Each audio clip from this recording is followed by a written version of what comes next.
저는 직업전문학교에서 23년 차 직업전문학교 선생님으로 일하고 있는 사람입니다. 저는 오늘 말씀하시는 거 들어보니까 좀 이렇게 큰 그림들을 많이 이야기하는데요. 저는 현실적인 이야기를 하나 드리고 싶습니다. 저는 이제 기계과에서 근무를 오래 했는데요. 이제 항공산업이라고 볼 수 있겠죠. 학생들이 취업을 하게 되면 2교대를 합니다. 2교대 12시간 맞교대를 해서 연봉이 한 4천만 원 정도 안 되는 것 같아요. 하지만 그 친구들이 2교대를 하지 않는다면 급여가 2천만 원 중반 정도밖에 안 된다는 것이죠. 예, AI도 좋고 피지컬 AI도 좋고 AX도 좋습니다. 다 좋은데 현실적인 임금이 너무 적은 현상에서 이 지역의 청년들이 정주할 수 있을까? 지역을 떠나지 않고 계속 지역에서 근무할 수 있을지는 제가 23년 동안 근무하고 있으면서 항상 의문입니다. 예, 그래서 이 최저임금의 문제를 구체적으로 본다면 카이에서 이 항공업체들은 다 쥐고 있지 않습니까? 그래서 이런 문제들은 이제는 너무 이 최저임금이 너무 구조화되어 있기 때문에 정부에서 이제 좀 풀어야 되는 시점이라고 저는 생각을 합니다. 그리고 이걸 풀어줘야 나중에 AI도 좋고 피지컬 AI로 갈 수 있는 안착이 되지 않을까라고 저는 생각을 합니다. 감사합니다. 임금이 너무 낮다, 올려야 된다, 그 말이에요 혹시?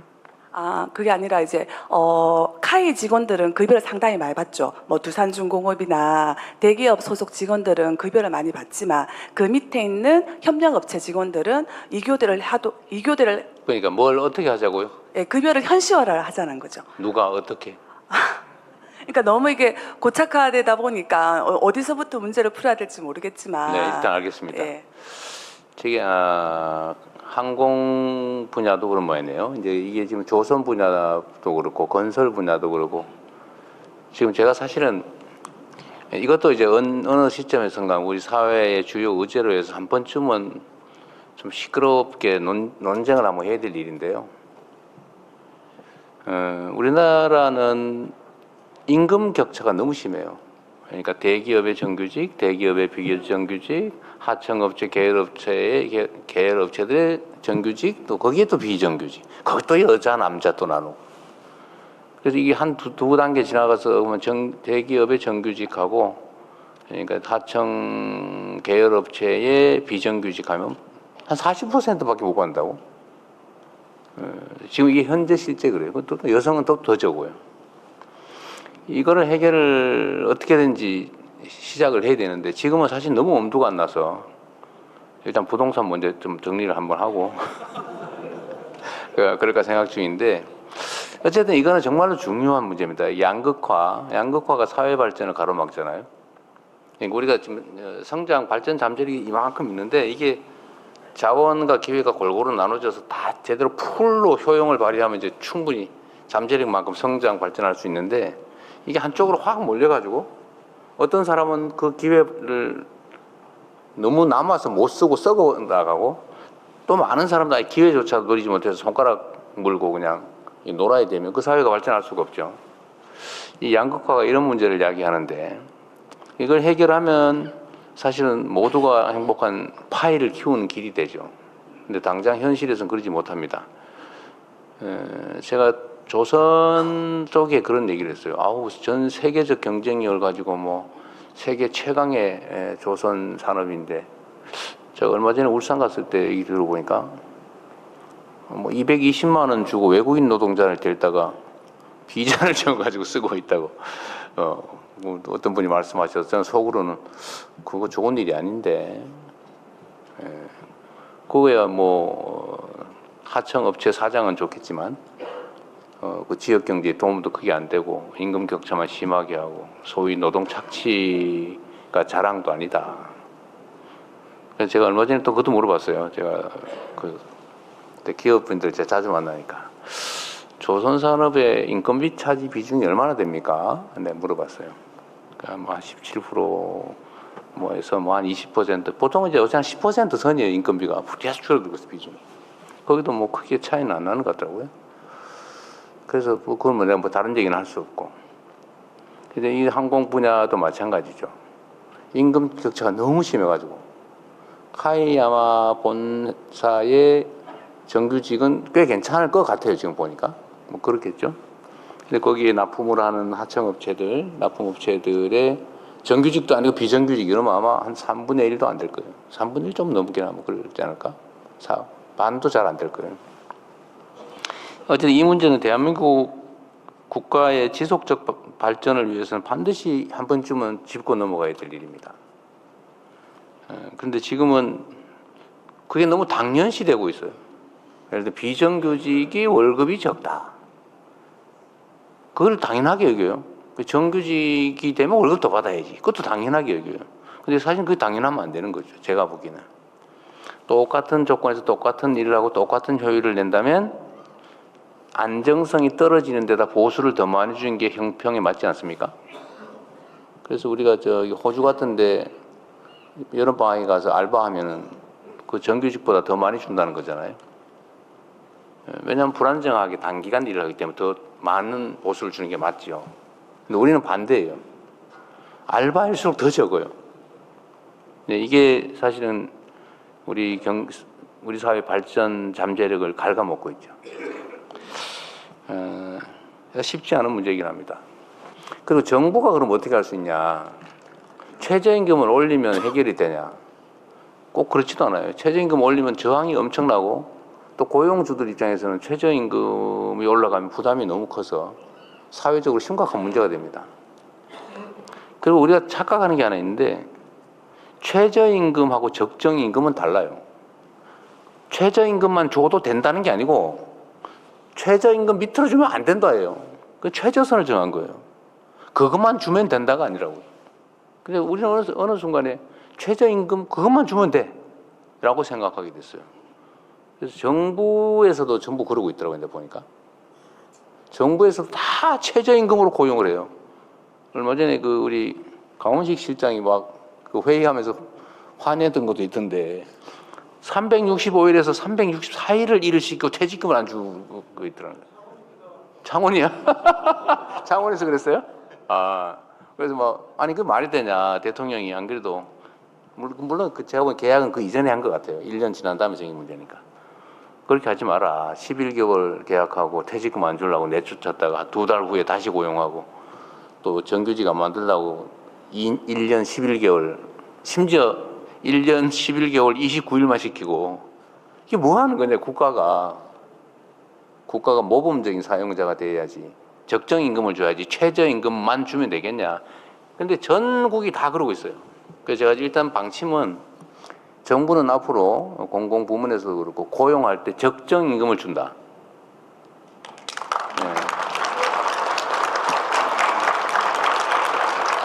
충분한 임금은 못 주더라도 최저임금이 아니라 적정임금을 준다. 그리고 기간이 짧고 불안정할수록 더 많이 준다. 이제 이렇게 지금 정부 공공부문만이라도 이제 할 건데 아마 이거 하면 또 어디서 막 씹을 거예요. 야 돈이 남아도 오냐, 뭐 세금을 그렇게 막 쓰면 되냐, 퍼주냐, 뭐 그럴 것 같아요. 그래도 저는 해야 된다고 생각합니다. 그래서 이 공공 분야부터 먼저 좀 모범을 보이고 최저임금만 줘도 된다가 아니고 최저임금 이하로 주면 안 되는 거지. 그건 최저 기준이지 적정 기준이 아니다라고 해서 사회가 모두 또 공감하고 이런 식으로 좀 제도적으로 해결할 텐데 강제할 방법은 없어요. 그러니까 그럼 어떻게 해결하냐? 실제로 실용 가능한 방법이 뭐냐? 노동운동을 열심히 하는 거예요. 그래서 노동자들은 언제나 약자이기 때문에 일하지 않으면 굶어 죽으니까 어떻게든 해야 되잖아요. 그게 노동자의 운명이죠. 숙명이죠. 노동자의 숙명은 그런 거기 때문에 또 약자이기 때문에 같은 입장에 있는 노동자들이 단결할 권한을 헌법이 인정한 겁니다. 단결해라. 단결할 권리를 준다. 그리고 집단적으로 단체로 교섭할 권리도 준다. 헌법에서. 단체 교섭. 그리고 안 되면 집단 행동할 권리를 준다. 단체 행동권. 이거 헌법이 정한 겁니다. 그래서 노동자들이 단결을 해서 조직률도 올리고 이렇게 정당하게 헌법이 부여한 권리를 행사해서 이렇게 힘을 모아야 전체적으로 노동자들의 지위가 올라가고 사용자와 힘의 균형이 맞게 돼서 정당한 임금을 받을 수 있는 거예요. 결국 그것도 역시 누가 해야 된다? 국민들이 해야 되는 거죠. 여러분이 직접 하세요. 대신에 제가 과거처럼 노동자들을 부당하게 탄압을 하거나 이런 거 절대 안 할 겁니다. 그건 못하게 할 테니까 정당한 권리를 행사해서 적정한 임금을 받는 제대로 된 사회로 함께 가도록 하시죠. 네, 좀 더 진행하십시오. 네, 감사합니다. 혹시 통영에서 오신 분 계실까요? 통영에서 오신 분 계실까요? 저기 여성분께 마이크 전해드리겠습니다. 네, 마스크 쓰고 계신 분. 네, 짧게 하시면 많이 말씀하실 수 있어요. 반갑습니다. 영광입니다. 경남 통영에서 왔습니다. 저는 아주 정말 작은 이야기지만 정말 앞으로 더 필요한 이야기라고 네. 생각을 해서 말씀을 드리겠습니다. 저희 시댁은 산양면 풍화리 앞에 5분 거리에 있는 오비도라는 섬입니다. 이곳은 10년 전 통계로 보면 100명이 채 살지 않는 작은 섬입니다. 하지만 통영 인근에는 이렇게 작은 섬들이 많이 있습니다. 여기에서 어떤 문제가 발생하냐면요. 거기에서 살고 계시는 분들은 점점 고령화가 되어가고 있어서 이제 나이가 드시면서 방문요양보호사의 서비스를 받아야 되는 상태가 되는 분들이 많아지고 있습니다. 그러나 100명 미만의 이 사람이 있다 보니 요양사가 들어오려면은 상대가 한 명만 되면은 시간 대비 좀 꺼려해서 들어오려는 요양사가 없으시더라고요. 몇 군데를 다 섭외를 해봐고 추가되는 금액을 지급하겠다고 하여도 그렇게 들어와 주시려고 하는 분이 없어서 결국은 뭐 상태가 조금 많이 안 좋기는 한데요. 앞으로 제가 부탁을 드리고 싶은 말은 통영에 있는 섬 중에서도 한산도나 욕지도처럼 차량이 들어가고 300명 이상의 주민이 사는 곳은 차로 다니면서 요양보호사가 관리를 다 하신다고 하셔요. 하지만 인원이 작은 곳은 한 명만 들어가서 요양보호사의 제대로 된 지급을 받지 못하게 되는 그런 경우에는 나라에서 약간 도서 할증 요금 같은 거를 정하셔서 조금 지원을 더 해주시면 도선비라든지 이런 거 추가되는 거는 가족들이 내더라도 나머지 지원에 있어서 요양보호사도 어느 정도 만족할 수 있는 요금을 네. 받을 수 있다고 생각이 되는 부분에서 좀 생각을 해주시면 네. 좋겠습니다. 알겠습니다. 잘 부탁드립니다. 네, 네. 똑같은 문제가 사실은 이제 장애인 요양보호제도에도 비슷한 게 있다고 해요. 민간에 맡겨놓으니까 힘든 건 안 해버린다고. 그런 문제가 있기는 하는군요. 비슷하네요. 대책을 좀 강구해 보겠습니다. 예, 의견 감사합니다. 이어서 고성에서 오신 분 계실까요? 고성 저기 맨 뒤에 그 하늘색 셔츠 입으신 분께 마이크 전해드리겠습니다. 다음은 의령에서 오신 분께 의견 듣겠습니다. 네, 감사합니다. 제가 좀 목이 잠겼습니다. 대통령님 안녕하십니까? 40년 동안 중소기업을 통영 고성에서 경영하고 있는 이상석입니다. 저는 양극화의 시작이자 결과인 안전과 금융에 대해서 제안 올리겠습니다. 첫째, 안전사고의 원인은 결과적으로 돈의 흐름에 문제가 있다고 봅니다. 발주처, 원도급, 하도급으로 계약되고 일용직에 이르면 공사대금이 최저임금 수준으로 형성되고 있는데 이것은 최저입찰제도의 문제라고 봅니다. 그리고 산업안전보건법 72조에 따르면 산업안전관리비를 계상하라고 되어 있습니다. 실상은 다릅니다. 정부 및 공공기관과 대규모 민간 사업을 비교해 보면 맹징해질 것이라고 봅니다. 실시 설계상의 예산에서 안전 관련 비용은 단계마다 계속해서 줄어들기 때문에 안전사고의 가능성이 높아질 수밖에 없는 구조를 내포하는 상황입니다. 이를 바로 잡아주시기를 요청드립니다. 이와 더불어 안전 전문 업체를 산업화한다면 현행 수준의 재원으로도 산업화를 통해서는 고용을 창출하고 실질적으로 안전이 보장되는 효과가 나타날 것으로 봅니다. 둘째, 국가 금융정책을 볼 적에 대기업 중심입니다. 마스가 프로젝트에 중소기업이 참여할 수 있는 금융정책의 공간을 충분히 마련해 주시면 합니다. 아울러 중소조선소의 기자재 기업도 RG 지급 보정이 되도록 챙겨주십시오. 또한 최근 AI 시대를 맞아 전력 생산망의 산업 생태계 구축이 진행되고 있습니다. 예를 들어 해상 풍력 구조물의 제작 시에 넘어야 할 허들이 높은 것으로 알고 있습니다. 중소기업이 참여할 수 있도록 기술과 금융에 대한 정책 지원이 필요합니다. 중소기업에서 중견기업으로, 중견기업에서 대기업으로 성장할 수 있는 금융의 적극적인 역할이 필요합니다. 대통령께서 직접 챙겨주시면 감사하겠습니다. 간절한 마음을 담아 이의 내용을 간곡히 청드립니다. 행정 유관기관 담당자분들에게 설명할 수 있는 기회를 주시면 좀 더 촘촘하게 소상히 말씀드리겠습니다. 대통령께서도 궁금하신 점을 질의해 주시면 간략하게 답변 드리겠습니다. 감사합니다. 네.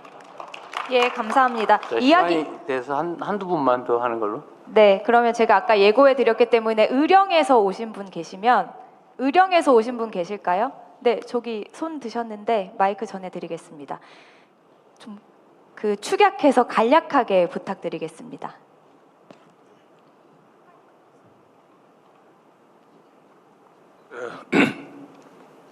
기회를 주셔서 감사드립니다. 저는 미래함창 민주당 지역위원회 직무대행 주윤식입니다. 오늘 저는 세 분 장관님께서 나와서 설명하는 걸 듣고, 야, 우리 경남이 엄청나게 중요한 역할을 해야 되겠구나 희망이 찼습니다. 그런데 마지막 우리 김윤덕 장관님께서 이야기를 하실 때 막 가슴이 싹 가라앉았습니다. 이거는 우리 국토부에 계시는 차관님이나 실국장님들이 가지고 있는 잠재력을 제대로 발휘를 하지 않고 있다 하는 그런 생각이 들었습니다.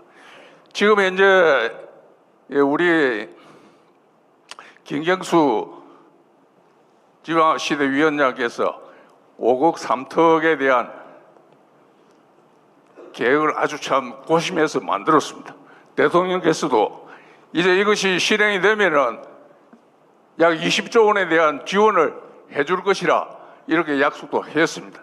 그런데 지금 현재 행정 통합을 하려고 하니까 밀당이 일어나고 여러 가지 이론들이 생기고 있습니다. 이것을 저는 국토이용계획 확정으로 접근하는 방법을 제안하고 싶습니다. 지금 국토이용계획법에서 보면은 5억 3턱을 추진할 수 있는 실질적인 방안들이 다 되어 있습니다. 여기에 하나 조금 보완할 것은 통합되는 특별시의 공간체계 하이라키를 어떻게 할 것이냐, 이러한 기준과 또 자생력을 가지고 생태계를 조성하려고 하면은 어떻게 할 것이냐 하는 그런 방안은 지금 국토연구원이나 KDI에서 풍부한 자료가 다 가지고 있습니다. 단기간에 집중시켜서 그 보완이 되면 중앙도시계획위원회에서 심의를 거쳐가지고 국무회의로서 국회가 협조 안 한다 기다릴 필요 없이 심의 결정하면 됩니다. 그 다음에 시도에서 보면은 전부 다 개발 연구원들이 다 있습니다. 그럼 이 사람들이 국토연구원하고 협조를 해가지고 균형 성장을 할 수 있는 마스터 플랜을 만들어야 됩니다. 그럼 성장 거점들을 어디에 배치하고 이 성장 거점에 대해서 지구단위 계획을 만들어주면, 예, 알겠습니다. 네. 만들어주면은 중앙도시계 심의가 끝나고 나서 국토부 장관이 결정 고심하면 다 이룬 다 됩니다. 그러고 나면은 대통령께서 뭐 행정 통합을 해라 할 필요도 없습니다. 이렇게 준비된 곳에 국비를 지원하라고 기재부 장관 불러가지고 지시만 하면 됩니다. 죄송하지만 조금만 예. 줄여주시면 감사드리겠습니다. 예, 또 한 가지 꼭 더 말씀드리고 싶은 거는 뭐냐면은 지금 대통령께서 부동산 정상화를 위해서 굉장히 고심하고 계십니다. 예, 5월 9일 못을 박아서 이제는 더 이상 연기도 없다. 다세대 주택 전부 다 정리하기를 좀 이야기를 하고 있습니다. 그런데 그 대안에 역행하는 게 하나가 있습니다. 하도 대통령께서 이래 정치를 잘하고 소문이 세계적으로 나니까 우리 대한민국의 디아스포라 고려인들이 막 몰려오기 시작합니다. 이 사람들이 수도권에 스며들기 시작하니까 주택 가격이 또 치솟고 있습니다. 그래서 이러한 인적 자, 자원은 정리합시다. 예. 약간 네, 팩트에서 벗어난 얘기 줄여주시면. 같고. 네. 네, 여기까지 듣도록 하겠습니다. 네, 저희 약속한 시간이 다 되어서요. 양해 부탁드리자면 제가 말씀드렸지만 행사장 입구 그리고 자리에 비치해드린 서면 의견서에 의견 남겨주시면 감사드리겠습니다. QR코드를 통해서 온라인으로도 의견 주실 수 있습니다. 그러면 이제 대통령님의 마무리 말씀 청해 듣겠습니다. 네, 어딜 가나 우리 국민들께서 하실 말씀은 많으시고 2시간씩 해도 아마 앞으로 2시간을 더 해도 끝이 안 날 것 같아요. 그만큼 우리 사회에 쌓인 문제들이 많다는 뜻이겠죠. 앞으로 이런 기회도 자주 또 가질 테니까 또 이런 기회 말고도 말씀하시고 제안하시고 지적하실 기회는 또 많이 있을 겁니다. 제가 이제 국민 여러분께서 내시는 뭐 개인적 이해관계가 있는 뭐 민원 또는 뭐 지역 문제 또는 국가적 과제 할 것 없이 사실 연간 국가에 접수되는 의견, 민원, 제안, 항의 뭐 이런 것들을 합치면 몇백만 건쯤 된다고 해요. 엄청난 거죠. 그런데 제가 성남시장으로 일할 때도 뭐 엄청난 민원 양이 있었는데 제가 좀 선제적으로 문제 해결을 좀 할 수 있도록 모든 공직자들한테 민원이라고 하는 거를 귀찮은 거라고 생각하지 말고 주인의 목소리다 이렇게 생각하고 미리 좀 수집을 하자. 그래서 민원이나 우리 국민들이 바라는 말씀을 많이 듣는 많이 수집해 오는 공무원들을 먼저 승진시켜주는 제도를 제가 만들었어요. 그래서 제가 그런 지시를 했어요. 많이 발견만 많이 해라. 처리할 수 있는 건 또 처리하고 처리 못하는 거는 구청으로 넘기고 또 구청에는 당신들이 할 수 있으면은 처리하고 못하면 본청으로 넘겨라. 시청으로. 또 시청에 이제 각 뭐 국장 뭐 과장들한테도 얘기해놨죠. 각 부서에서 처리를 해보고 못하겠으면 마지막으로 나한테까지 가져와라. 그런데 저한테까지 오는 게 별로 없더라고요. 그래서 공무원들이 이제 민원을 발견하기 위해서 막 찾으러 다닌 거죠. 뭐 미용실 가서도 물어보고 혹시 필요한 거 없으세요? 불편한 거 없으세요? 이발관도 가보고 복덕방도 가보고 그냥 길 가는 사람 붙잡고 물어보고 막 동네 골목골목 혹시 뭐 쓰레기 버린 거 없나 하수도 어디 깨진 거 없나 이런 거 막 찾아다니면서 열심히 하다 보니까 그게 한 제가 시장을 7년 몇 개월 8년 가까이 재임했는데 마지막 퇴임할 때 보니까 민원이 거의 없어져 버렸어요. 민원으로 안 된 거죠. 그 전에 그냥 즐거운 마음으로 서로 제안하고 의견 내고 뭐 기분 좋게 서로 해결하고 이러다 보니까 제가 성남시에서 시민들께서 잘 평가를 잘해줘 가지고 그 힘으로 이제 대통령까지 됐는데 제가 이 국가를 상대로 한 국가적 차원의 민원들도 앞으로는 좀 그런 방식으로 좀 정리를 하려고 합니다. 또 민원이라고 하는 거 대부분 보면 원래 잘 안 되는 거인 경우가 많아요. 해결될 건 대부분 다 해결된 거죠. 근데 안 되는 건 오해가 있거나 이해관계가 부딪히거나 아니면 뭐 정치적으로 문제가 있거나 이런 게 아니면 안 되는 건데 오해를 해가지고 내가 조금만 힘을 쓰면 되겠지 라고 생각하는 것들이 거의 태반이에요. 그리고 이 문제는 되게 마지막에는 이제 행정공무원한테 갔다가 안 되면 정치인들한테 가는데 보통 정치인들이 그런 문제를 맞닥뜨리면 이렇게 말하죠. 같이 노력해 봅시다. 적극적으로 검토해 볼게요. 긍정적으로 검토해 볼게요. 내가 하면 안 될 리가 있나? 이래 가지고 안 되는 거를 미련을 가지고 막 계속 기대가 커지고 부딪히면서 화나고 상처 입고 그래서 자꾸 막 이제 평생 하는 일이 일생에 오직 한 길 민원을 낸다. 이런 사람이 수십만이 생겨나고 그렇게 된 거예요. 그래서 이거를 이제 앞으로는 좀 얼마나 한되겠어요. 바빠 죽겠는데. 그 제가 성남시장 취임해가지고 막 시장실로 쳐들어오는 사람이 너무 많아가지고 오는 사람마다 다 만나가지고 평균적으로 한 2~3시간 정도 이렇게 얘기 듣고 정말 진심으로 같이 공감하고 대화하고 했더니 제 경험으로 한 절반 가까이는 포기한 거예요. 안 되는 걸 마지막에는 되게 저한테 그 안 되는 거 가르쳐 줬으면 내가 몇 년 동안 생고생 안 하는데 안 된다는 얘기를 안 해주더라 아무도. 그래서 고맙다고 저한테 대개는 눈물 흘리면서 박수치고 갔어요.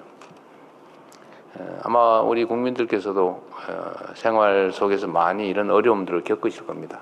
오해일 수도 있고 억울한 일일 수도 있고 제가 앞으로도 계속 이런 현장 대화는 많이 해보려고 해요. 저뿐만이 아니라 이제 장관분들도 많이 하시는 것 같아요. 네, 많이들 하시고 이제 자치단체장들도 이제 좀 뭐 많이 하겠죠. 진지하게 얘기 듣고 와서 뭐 멱살 잡을 필 각오하고 하면 돼요. 물론 여긴 경호원들이 있어 멱살 잡기가 만만치 않아요. 공직자들이 뭐 그런 생각하고 감수하고 자유롭게 얘기하게 하면 다 해결될 텐데 앞으로도 계속 기회가 있을 테니까 너무 아쉽게 생각하지 마시고 오늘은 여기서 마치도록 하겠습니다. 수고하셨습니다. 고맙습니다. 네, 감사합니다. 땅, 바다, 하늘을 잇는 국가 전략 거점 경남에서 여러분과 함께했습니다. 여러분이 주신 의견은 꼼꼼하게 검토하도록 하겠습니다. 대통령님께서 먼저 이석하시겠습니다. 자, 고맙습니다.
바로 모두 자리에 앉아주시기 바랍니다.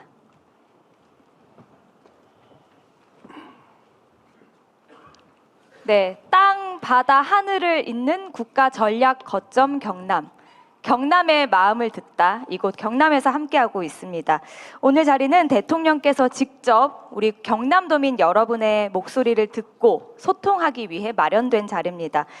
너무너무 일찍 오셔서 기다리시는 분들이 계셔서 좌석은 A, B, C 이렇게 3개 구역으로 나눠서 무작위 추첨 방식으로 배정되었음을 알려드리겠습니다. 그리고 오늘 이 자리에는 지역을 위해 일하고 계신 국회의원, 경남도지사, 기초자치단체장께서도 참석해 주셨는데요. 행사의 취지상 별도의 발언 기회를 드리지 못하는 점은 너른 양해 부탁드리겠습니다. 아시겠지만 오늘 행사는 1부와 2부로 나눠 진행됩니다. 1부에서는 경남을 경제 안보 산업 허브로, 그리고 경남에서 시작되는 피지컬 AI 시대, 또 대한민국 균형 성장의 축 이라는 주제로 참석하신 여러분과 토론을 진행하겠습니다. 이어지는 2부에서는 경남 발전을 위해 지역과 도민 여러분께 필요한 것은 무엇인지 제안을 듣고 함께 모색해 보도록 하겠습니다. 그럼 먼저 경남 발전 비전 토론을 진행하겠습니다. 먼저 대통령님의 모두 말씀 정해 듣겠습니다. 네, 우리 경남도민 여러분 먼저 인사드리겠습니다. 반갑습니다.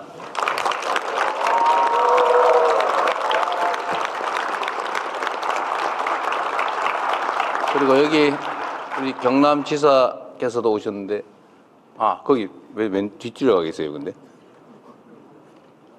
그랬어요? 잠깐 인사 한번 하시죠. 네, 우리 지사님 박수 한번 부탁드립니다. 그리고 우리 국회의원님들도 여러 분 나오신 것 같네요. 네, 제가 5분이 오셨군요. 우리 민홍철 의원님, 앞으로 좀 나오십시오. 그래도 얼굴도 한번 보여드리면 좋지 않겠어요?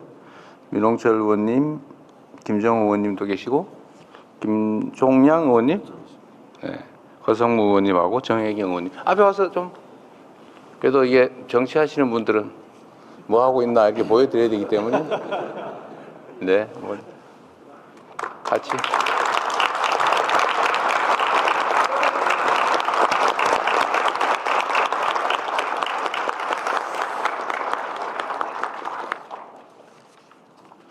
네, 경남이 멀긴 머네요. 서울로 가려도 상당히 멀겠어요. 시간도 많이 걸리고. 제가 조금 전에 오전에 이제 남부 내륙철도 착공식을 갔다 오면서 그런 말씀을 드렸습니다. 이 대한민국의 국토 균형 발전은 이제 생존 전략이다. 그러니까 지금까지는 이제 그런 게 있었죠. 지방이 좀 형편이 어려우니까 좀 지원도 해주고 좀 도와주고 더 배려해야 된다. 이렇게 생각을 했는데, 이제 그렇게 생각하면 안 되는 시대가 됐습니다. 대한민국이 보시면 알지만 요새 그 서울 수도권은 지금 집값 때문에 시끄럽죠. 제가 요새 그 때문에 좀 힘들어요. 저항 강도가 만만치 않습니다. 그래도 이게 뭐 아파트 한 평에 3억씩 한다는 게 이게 말이 됩니까, 그게? 평당 3억, 평당 3억. 여기는 아파트 한 채에 3억. 그 정도.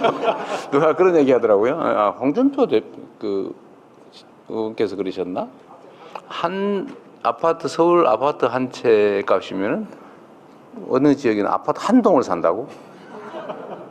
실적이 맞아요. 이게 객관적 가치가 실제 그랬냐? 그럼 말이 안 되죠.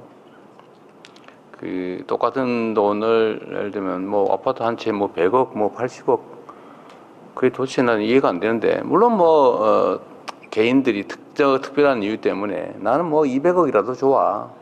뭐 그런 사람들 그 돈 내고 사는 건 뭐라고 그러지는 않습니다. 그럴 수 있죠. 그러나 평균적으로 그런 가격을 향해서 다 올라가면 과거의 일본처럼 잃어버린 20년 그런 일들을 우리가 겪지 않을 수가 없습니다. 언젠가는 막바지가 있지 않겠어요? 영원히 하늘 끝까지 올라갈 수는 없죠. 언젠가는 정상을 벗어난 것은 반드시 또 제자리를 돌아오는 게 세상이 이치죠. 근데 그때 엄청난 고통이 있습니다. 그래 되면 안 되고, 또 그 과정에서도 많은 문제들이 발생하죠. 왜 이렇게 됐냐? 뭐 근본적으로 수도권 집중 때문입니다. 지금도 계속 수도권은 인구가 늘어나잖아요. 계속 서울로 가요. 이 지역에서도 젊은이들이 서울로, 경기도로, 인천으로 가는 문제 때문에 동네에 문제가 되고 있죠. 잘 아시겠지만 그게 뭐 누군들 가고 싶어서 가겠습니까? 여기 좋은 일자리 있고 가정 꾸려서 행복하게 살 수 있으면 뭐하러 가겠어요? 근데 그게 어려우니까 그런 거죠. 또 젊은이들이 떠나고 사람들이 떠나고, 그러니까 기업 입장에서도 저한테 그래요. 제가 맨날 그 기업인들 보면은 우리가 기업 활동 열심히 지원해 드릴 테니 저 지방으로 좀 가서 일자리도 좀 만들고 지방도 같이 삽시다. 이렇게 얘기하면 아, 당연히 그래야죠. 딱 붙는 말이 그 말이에요. 가면 사람을 구할 수가 없어요. 우리도 사람을 구할 수 있으면 왜 안 가겠습니까? 땅값 싸고 또 편하고. 근데 문제는 사람이 없다. 이게 뭔가 잘못됐죠. 사람은 직장이 없어 떠나고 기업들은 사람이 없어서 못 오고. 이 문제를 누가 해결할 수 있어요? 정치가 하는 거죠. 그런 거 하라고 정치가 있는 겁니다. 정치라고 하는 게 그런 거죠. 우리 사회에 자원 배분 역할을 하는 거잖아요.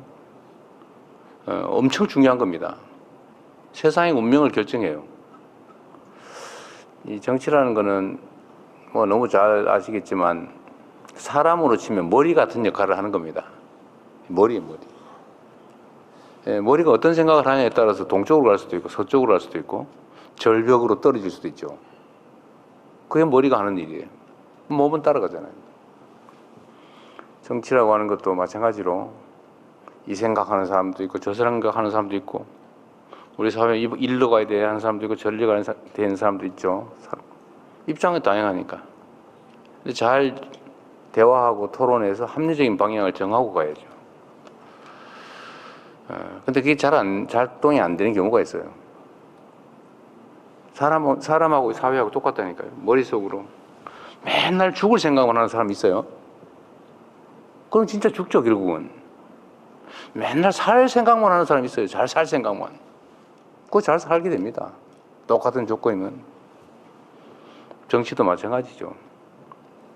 사회가 잘 되게 하려고 열심히 노력하는 사람들도 있고 나만 먹고 살고 세상은 죽든지 말든지 망하든지 말든지 이런 사람 있죠.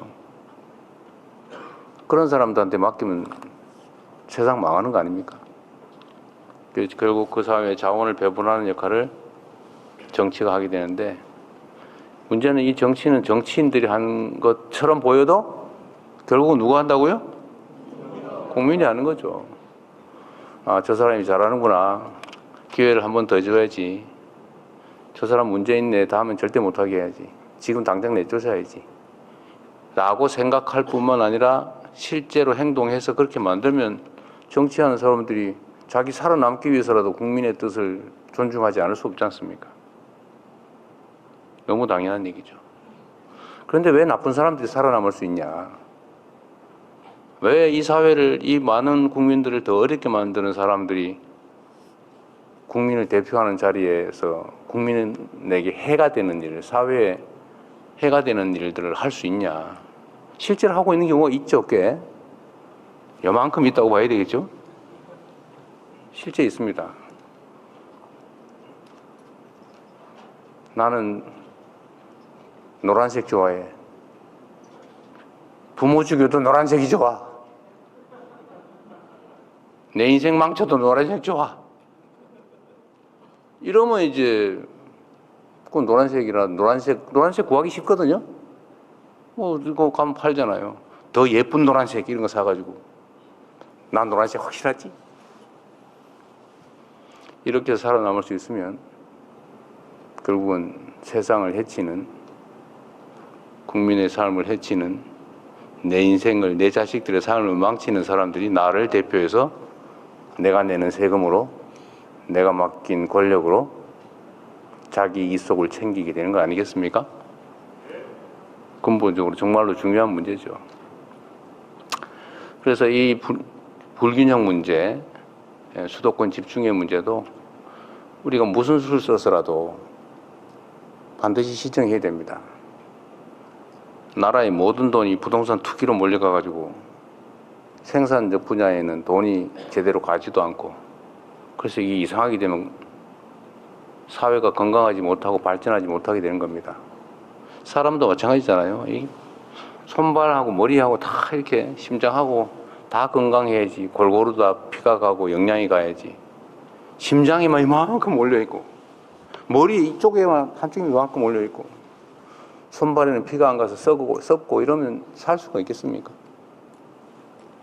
그래서 이 균형 발전이 정말로 중요하고, 균형 발전이라고 하는 것은 결국 정치가 해내야 될 일이고, 이게 우리 사회가 수십 년 한쪽 방향 쭉 달려왔기 때문에, 또 수도권 집중 전략이 국가 성장에 도움이 됐기 때문에 이때까지는 그게 맞아라는 생각을 잘 바꾸기 어렵습니다. 거대한 배가 한쪽 방향으로 쭉 가다가 방향을 반대 방향으로 틀려면 엄청난 에너지가 필요하죠. 그래서 국민들의 도움이, 관심이 필요합니다.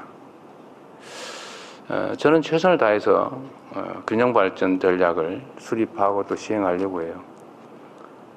예를 들면 제가 재정 분야에서도 지방에 똑같은 조건이면 더 많은 재정을 투입한다. 예를 들면 아동수당도 지방은 더 많이 주자.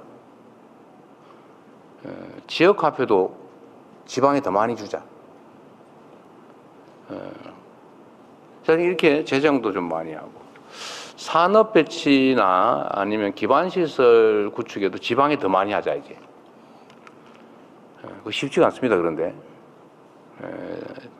당장 국회에서 제동이 걸렸어요. 저는 뭐 황당하던데. 지방에 더 많이 아동수당 지급하자가 태클이 걸렸어요. 불공평하다. 이렇게 판이 기울어져 있으면 공평하게 하는 게 어떻게 하는 거예요? 불공평하고 불평등한 데는 상응하는 대책을 세워줘야지. 거기다 형식적으로 똑같이 하면 그 불평등을 그대로 조장하게 되죠. 쉽지가 않다는 겁니다. 그리고 정치 권력도 서울 수도권에 몰려 있죠. 하다못해 국회의원 숫자도 그쪽이 훨씬 많습니다. 지금 오늘 제가 착공식을 한 남부 내륙 철도, 그게 60년 동안 한다고 말만 하고 안 하고 있던 거라 그래요. 그래서 제가 우리 김경수 위원장한테 그거 얼마 듭니까? 그랬더니 7조 원 든다고. 보니까 7조 1천억 든다고 그러더라고요. 그 7조 원이 돈이 없어가지고 60년 동안 한다고 말해놓고 안 하고 있었대. 60년 동안. 진짜 돈이 없었을까? 수도권에서는, 저도 그 수도권에 살고 남부의 시장도 도지사도 하고 그랬지만, GTX라고 아시죠? 많이 들어봤죠? 심도 그 철도, 고속철도. 그거 한 개 노선 까는데 보통 7조 원, 10조 원 듭니다. 근데 그걸 거기는 이렇게 깔고 저렇게 깔고 막 깔고 있잖아요. 물론 인구가 많으니까 그렇게 한다고 말은 하죠. 인구 많으니까 그렇게 기반시설 막 수십 종씩 계속 하고. 그러니까 사람이 더 편하게 더 몰리고. 그러니까 또 더 하고. 그러니까 집이 평당 3억 막 앞으로 5억 할지도 몰라 이러면서 돈 빌려서 아파트 사고. 그게 우리의 현재 실상입니다. 근데 지금처럼 하면 이제는 앞으로는 살아남기가 어렵습니다. 이제는 경제 성장 발전이 지금 1%, 마이너스 0% 이러고 있는데, 이 지속적인 성장 발전을 해내기 위해서는 국가 간 경쟁이 불가피한데, 앞으로는 기업 간 경쟁이 아니라 이게 완전히 정부 차원의 국가 경쟁이 되고 있어요. 국가 대항전으로. 그러려면은 그 국가 대항전에서 이겨내려면 많은 것들을 바꿔야 됩니다. 정치를 바꾸는 것은 우리 국민들께서 하실 것이고, 이제 권한을 가진 범위 내에서는 죽을 힘을 다해서 우리가 옳다고 생각하는 방향을 향해서 가야죠. 국토 균형 발전도 그러하고, 부동산 불로소득 공화국에서 벗어나는 것도 그렇고, 불공정이 판치는 세상에서 공정한 세상을 향해 가는 것도 그러하고, 어쨌든 많은 사람들이 절망하고 있는 상황에서 우리가 모두 새롭게 희망을 가진 세상으로 만들어 가야 되는데, 그러나 여러분 자신 있죠? 네. 대한민국 국민님이 자랑스럽다라고 생각하는 비율이 최근에 확 올라갔다 그러대요. 어제 MBS인가 어디 조사 결과에 의하면 우리 국민들께서 대한민국 국민님이 자랑스럽다라고 생각하는 비율이 80%가 됐다고. 옛날에는 뭐 70% 이런 정도였는데 80%로 올랐대요. 이제 자신감도 조금씩 생기나 봐요. 우리 경남도 힘을 내서 우리 오늘 이런저런 우리가 정부하고 있는 얘기들도 듣게 되겠지만, 어쨌든 산업화의 핵심 축이었는데 새롭게 산업 인공지능 전환 MAX 그러니까 중심으로 우리 새롭게 출발하면 좋겠습니다. 그리고 또 한 가지 중요한 게 있는데요.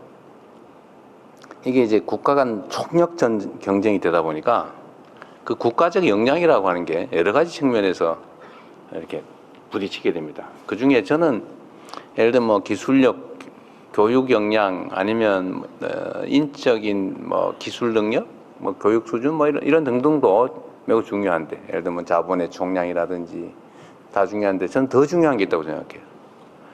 이제는 그 사회의 민주적 역량이라고 하는 게 저는 국가 간 경쟁의 핵심이 됐다고 생각합니다.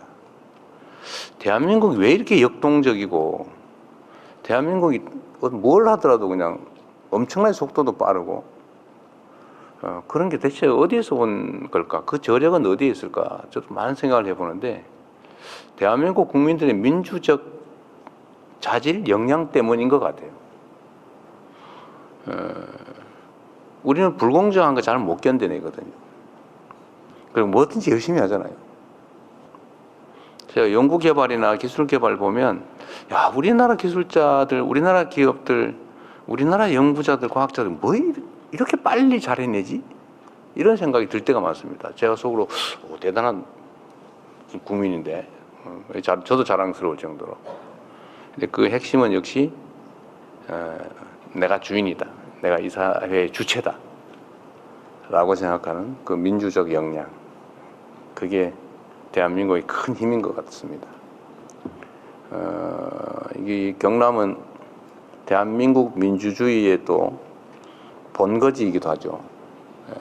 4.19 혁명의 출발지이기도 하고, 또 부모항쟁을 통해서 유신체제, 유신 독재 체제를 끝낸 곳이기도 하고,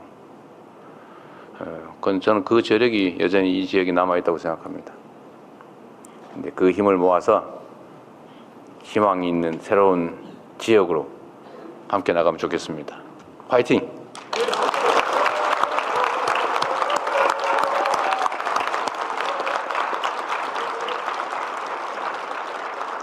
네, 대통령님 말씀 감사합니다. 이어서 세 분의 장관들께서 경남 발전 비전과 관련된 주제 발표를 하시겠는데요. 먼저 산업통상부 장관께서 대한민국을 더 강하게, 경남을 경제안보 산업허브로 라는 주제로 발표하시겠습니다. 네, 반갑습니다. 산업통상부 장관입니다. 먼저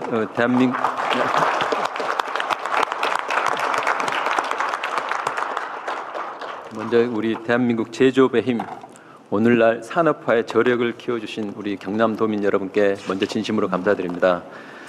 저도 사실은 얼마 전까지만 하더라도 창원에서 거의 살다시피 했었는데요. 다시 뵙게 돼서 반갑고, 어제 저녁에 개인적으로 좀 말씀하세요. 하세요.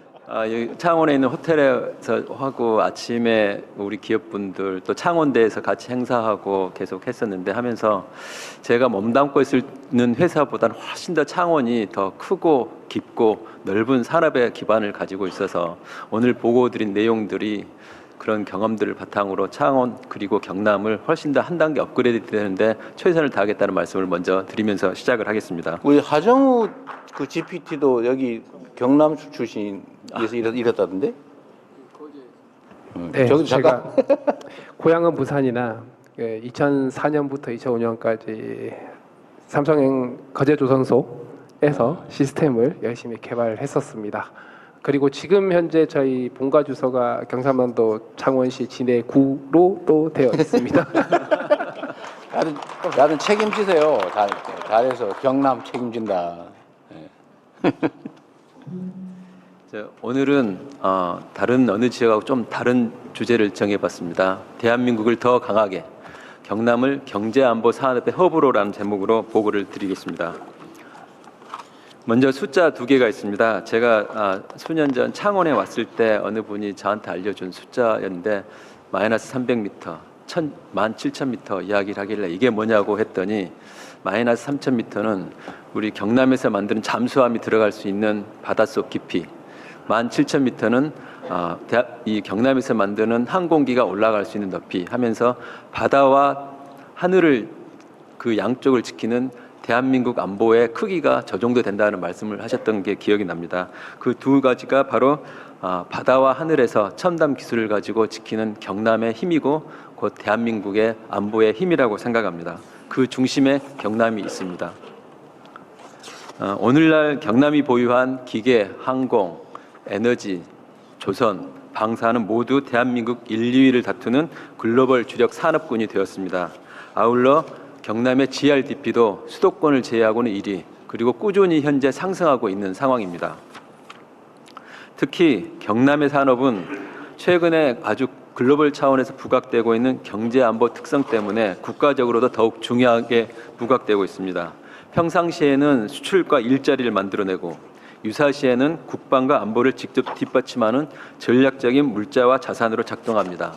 군함과 항공기, 핵심 방산 설비는 자체 생산할 수 있는 능력이 곧 오늘날 국가 안보의 척도가 되고 있습니다. 기계와 정밀 부품 등은 방산, 조선, 자동차 등 주력 산업의 경쟁력을 좌우합니다.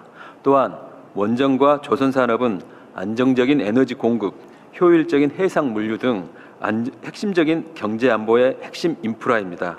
이들 산업에 대해 모든 국가가 탐내고 있는 그리고 그 경쟁이 치열해지고 있는 이유이기도 합니다. 모든 국가가 탐내고 있는 만큼 경남 그리고 대한민국의 경제안보 산업이 직면한 도전도 결코 만만치가 않습니다. 방산, 항공, 조선 등 경남의 경제안보 산업은 글로벌 수주 기반형 산업입니다. 저도 며칠 전에 이것 때문에 캐나다에 다녀왔었습니다. 서로 시장을 차지하기 위한 가격, 품질, 그리고 AI 첨단화 등 차별화를 만드는 경쟁이 갈수록 치열해지고 있습니다. 아울러 공급망 경쟁력 확보도 핵심 과제입니다. 전후방 기업이 함께 성장하는 상생 협력 구조와 공급망 핵심 기술이 없으면 현재 있는 경쟁력조차 지킬 수가 없습니다. 또한 첨단 산업과 기술이 함께 제조 능력이 중요한 만큼 미세한 손끝 기술과 창의적인 역량을 가진 산업의 핵심 인재도 확보가 매우 시급한 상황입니다. 지금 경남 앞에 놓인 도전을 극복하면 대한민국 경제 안보가 더 강해지고 튼튼해집니다. 이 산업부는 경남이 도전을 이겨내고 대한민국 나아가 글로벌 경제 안보 산업의 허브로 자리 잡을 수 있도록 함께 뛰겠습니다. 이를 위해 세 개 중심축, 먼저 산업 경쟁력 강화를 위한 MAX, 제조 인공지능 재전환, 튼튼한 공급망을 만드는 혁신 생태계 확충, 그리고 산업을 뒷받침하는 인재 양성을 통해 경남을 명실상부한 글로벌 경제안보 산업의 허브로 키워내는 데 온 힘을 쏟겠습니다. 먼저 글로벌 수주 경쟁에서 꼭 필요한 차별화된 경쟁력 확보를 위해서는 우리 경제안보 산업의 AX 인공지능 전환이 무엇보다도 필요합니다. 이를 위해 AI 공장을 올해 100개를 신규로 수축합니다. 아울러 제조 암묵지, 데이터를 축적한 데이터 저수지를 만드는 등 제조 공정을 혁신해 나갈 것입니다. 아울러 AI 자율운행 선박, AI 방상 등 각 제품에 AI를 내재화하고 이를 위한 소부장 R&D 투자도 확대해 나가겠습니다. 특히 전국 최대 211개 산업단지가 있는 경남의 강점을 살려 AX 실증 산당 조성, AI 데이터 센터 등 산업단지를 MAX, 맥스 확산의 지역 거점으로 만들어 나가겠습니다. 둘째, 개별 기업의 성과를 넘어 산업 전반이 함께 성장하는 상생 생태계를 빠르게 조성해 나가겠습니다.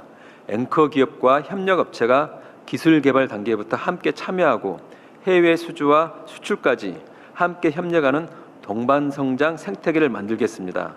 아울러 방산 첨단 전략산업 특화단지를 새로 지정하는 등 기업과 기업이 모여 시너지를 창출하는 클러스터도 만들어 나가겠습니다.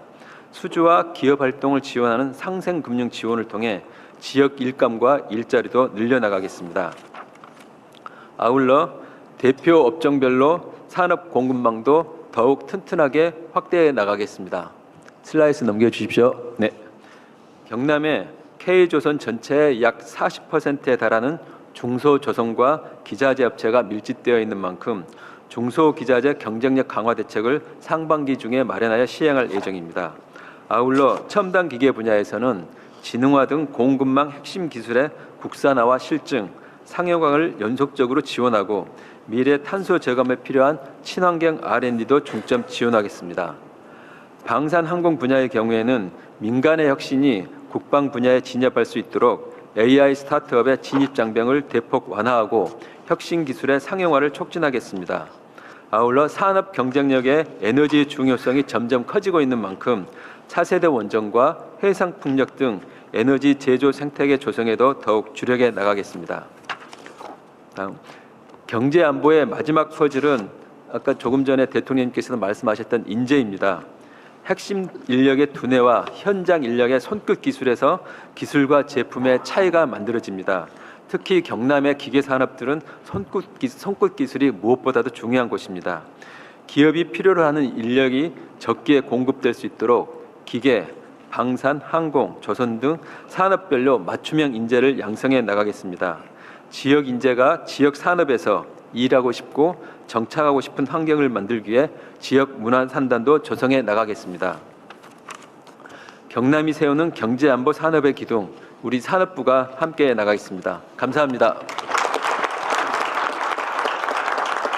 네.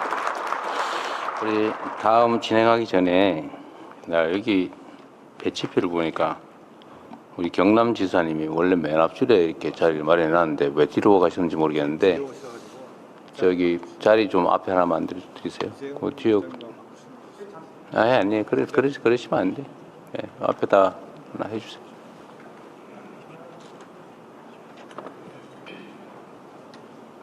네, 우리 의전팀이 좀 실수한 것 같습니다. 이해하십시오. 네. 진행하십시오. 하죠. 예, 장관님 말씀 감사합니다. 이어서 부총리 겸 과학기술정보통신부 장관께서 경남에서 시작되는 피지컬 AI 시대, 대한민국 첨단 산업의 심장 AI를 잇다라는 주제로 발표하시겠습니다. 네, 안녕하세요. 부총리 겸 과학기술정보통신부 장관 배경훈입니다. 오늘은 작업이 좀 된 것 같아요. 네? 작업이 미리 좀 된 거예요? 작업 전혀 작업 아니 전혀 아닌데 네. 갈수록 인기가 우리 산업장관을 넘어서는 것 같습니다. 너무 앞에서 애드립을 너무 많이 했어요. 참고로 제가 근무했던 엘땡 회사 공장이 창원에 있습니다. 아 그래요? 그렇군요. 저도 창원 자주 왔어요. 창원, 네. 창원이 되게 중요한 데 같아요. 네, 대한민국 첨단 산업의 심장 이곳 경남에서 피지컬 AI 시대를 이끄는 경남에 대해서 발표드리도록 하겠습니다. 경남 어느 공장에서는 지금도 숙련 기술인들이 기계의 미세한 소리와 진동만으로 이상 징후를 알아차리곤 합니다. 설명서나 센서보다 그분들의 귀와 손이 더 정확할 때도 있습니다. 이거는 기술이 아니라 수년간 땀으로 쌓아온 자산이자 유산입니다. 하지만 이런 걱정도 있으실 겁니다. 이런 자산을 우리 아이들도 우리 다음 세대도 이어갈 수 있을까? 지금 전 세계는 그 질문에 대한 답이 있습니다. 바로 피지컬 AI입니다. 생성형 AI가 똑똑한 두뇌를 가지고 질문에 대한 답을 잘하는 인공지능이라면 피지컬 AI는 똑똑한 두뇌를 가지고 현장에서 직접 보고 판단하고 움직이는 하드웨어, 즉 몸을 가진 인공지능입니다. 지금 전 세계가 이 피지컬 AI를 두고 치열하게 경쟁하고 있습니다. 우리 대한민국도 특히 경남은 저는 확실한 경쟁력이 있다고 생각합니다. 피지컬 AI는 실제 공장과 설비, 데이터라는 현장이 있어야 적용되는데 경남은 조선, 방산, 우주항공, 기계에서 강력한 경쟁력을 가지고 있기 때문입니다. 대통령님께서 코스피 5천을 말씀하실 때 여기 계신 분들 많이 안 믿으셨죠? 그리고 믿는 자에게 복이 있는데. 우리가 AI 3대 강국 얘기할 때 또 마찬가지였던 것 같습니다. 그런데 그것들이 다 실제 현실화되고 있습니다. 이렇게 만들어주신 대통령님께 박수 한번 우리 부탁드리겠습니다. 갈수록 늘고 있어요. 아.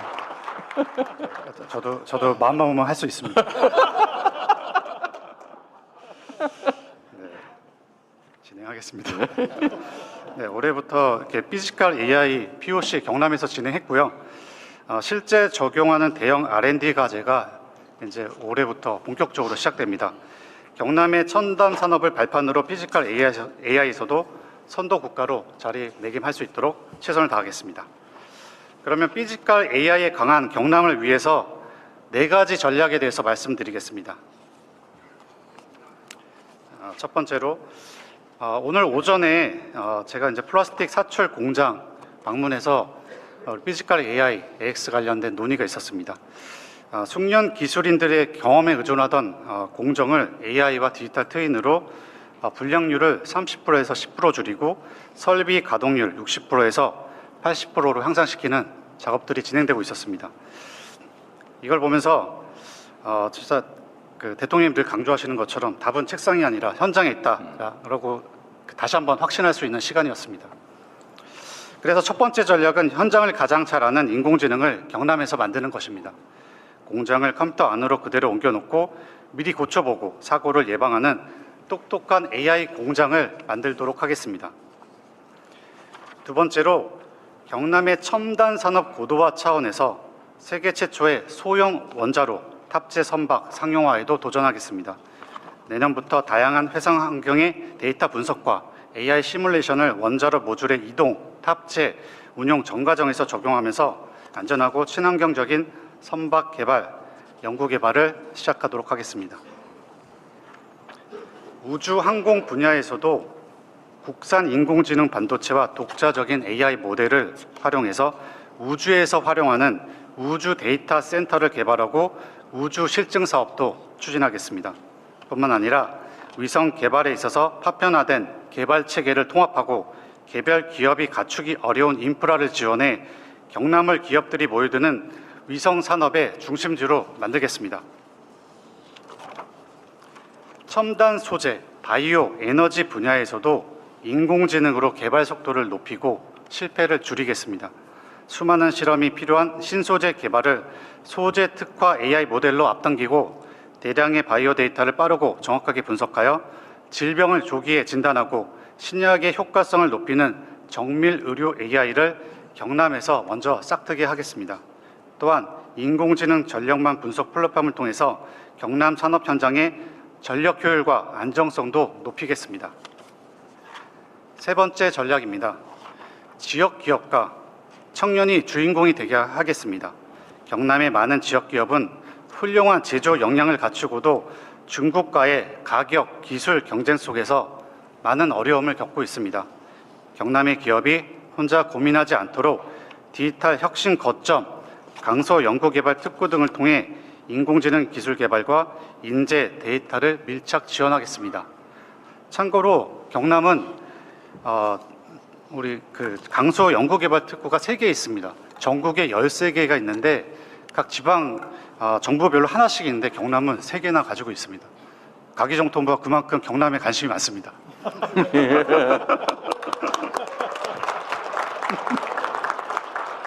네 번째로 인공지능을 경남도민 모두가 누릴 수 있도록 하겠습니다.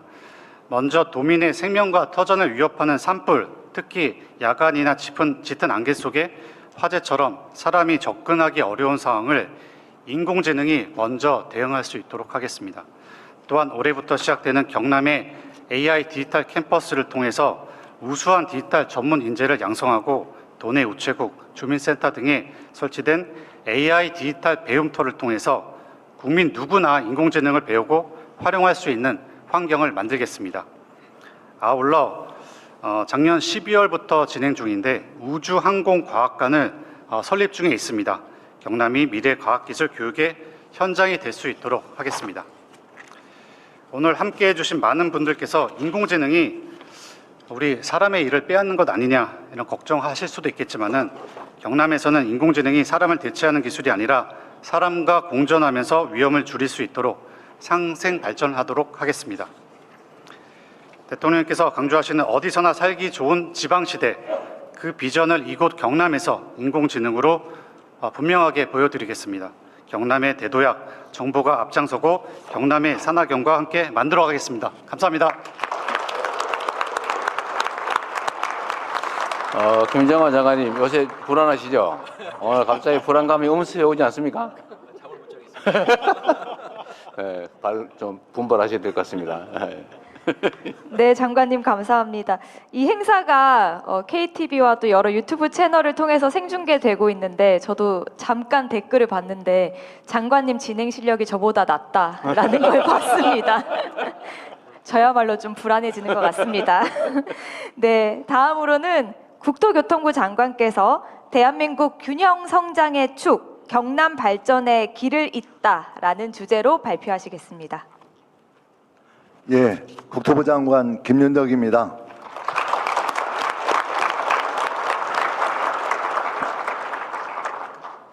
예, 우리 경상남도의 그 핵심적인 발전 방향을 말씀드리겠습니다. 경상남도는 대한민국 경제가 굴곡을 겪을 때마다 성장의 기회를 만들어 온 혁신 거점 지역이었습니다. 앞으로도 이 도약을 이끌 핵심 축으로 그 역할을 다하게 될 것이라고 생각합니다. 국민주권정부의 발전 전략은 5극 3특입니다. 그중에 경남, 부산, 울산 권역의 핵심 축이 경남입니다. 성장 거점을 만들고 지역과 지역을 촘촘히 연결해 경남의 발전을 완성해 나가도록 하겠습니다. 경남의 발전을 위해서는 세 가지가 중요합니다. 첫 번째로는 혁신 거점을 중심으로 주력 산업을 키우고 기업이 투자할 수 있는 공간을 마련해야 합니다. 두 번째로 경남 안팎으로 교통망을 촘촘히 연결하고 부산과 울산을 하나의 경제 생활권으로 확장해내야 합니다. 셋째, 정주 여건과 교통 서비스를 함께 개선하여 지역의 활력을 높여내야 합니다. 이에 대한 세부 추진 전략을 말씀드리겠습니다. 먼저 혁신 거점 조성입니다. 경남에 현재 8곳의 국가산단이 있습니다. 여기에 국가산단 2곳을 추가해서 진주 사천은 우주항공 중심의 직주락 융합 도시로, 창원은 방위 원자력 중심의 전략산업 특화 도시로 조성하겠습니다. 아울러서 기존 창원의 국가산단도 청년과 인재가 모이는 문화를 담은 산업단지로 전환하겠습니다. 민간이 이끌어가는 성장 거점도 함께 만들겠습니다. 거창과 고성에는 투자 선도지구를, 거제에는 민간이 주도하는 기업 혁신파크를 조성하겠습니다. 창원대에는 캠퍼스 혁신파크를 만들어 정보통신, 로봇 분야에서 산학연 협력을 강화하겠습니다. 아울러 진주혁신도시의 성과를 토대로 제2차 공공기관 이전도 신속히 추진하겠습니다. 다음으로 교통망 확충입니다. 오늘 착공한 남부 내륙철도는 2031년까지 차질 없이 개통하겠습니다. 수도권과 진주까지 2시간대, 거제까지는 3시간 이내로 연결하게 됩니다. 함양, 창녕 고속도로는 연내 개통해서 동서방향 간선축을 완성하겠습니다. 경남, 부산,